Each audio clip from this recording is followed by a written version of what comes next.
Apple just unveiled a new iPhone.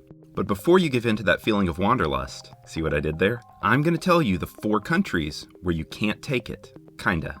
You'll see. Let's just get started. Kicking off the countdown at number 4, North Korea. I know, big shock there, right?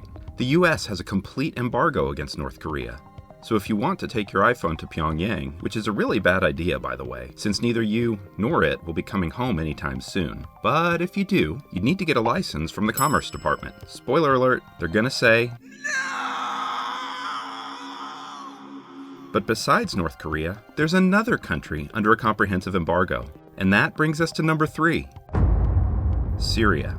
Damascus has been on the US naughty list for quite some time. So if you want to export, re-export, sell or supply an iPhone here, you'll need approval from the USG. Definitely a no for me, dog. And now for number 2. I will take the phone road to Mordor. I do not know the way. You know what, Frodo? Last time I checked, the US doesn't restrict any exports to Mordor, or anywhere in Middle-earth for that matter. So you should be good to go. The real number 2 is Iran. Iran? Anyway. Now this one's a bit tricky, because while you can't sell an iPhone in Iran, there actually is an allowance to bring certain personal communication devices into the country. But honestly, it's a lot more trouble than it's worth, because this is the last thing you want to hear at customs. You shall not pass! The rules vary by device and end use, and if you accidentally lose or leave it there, there'll be hell to pay. It's best just not to bring it in the first place. Now before I get to number 1, For Rohan. No. Give Gondor the phone. No, come on guys, seriously. Before I get to number 1, you may be wondering how I know all this, or where I'm getting my information. Well, the official answer is that I'm using the Commerce Department's Export Administration regulations. But I feel like the EAR isn't exactly user-friendly.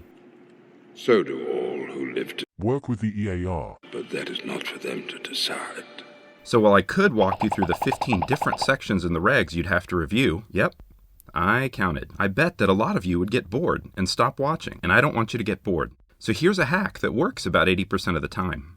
Go to the manufacturer's website. Most companies, especially the big ones, publish resources to help users understand the international trade requirements around their products. And by the way, if this video has been the least bit entertaining or informative, would you please consider subscribing? That way you're the first to know when I post more. Alright, without further ado, number 1, Cuba. This is another one that isn't a hard and fast no. See, back in 2015, Commerce amended the EAR to allow for exports and even sales of consumer communication devices, like iPhones, in Cuba. This only works if you're not working with a denied party or a prohibited end use. If you're interested in learning more about this exception, I've added links in the description to the BIS and OFAC web pages. And by the way, Apple isn't the only company getting a trade compliance workout at the moment. If you're curious about a recent issue at SpaceX, please take a look at the video I've linked over here. I really appreciate you taking the time to watch this video. I hope you have a great morning, afternoon, or evening, whatever time it is where you are. But remember, if you ever have a question, Go ask David.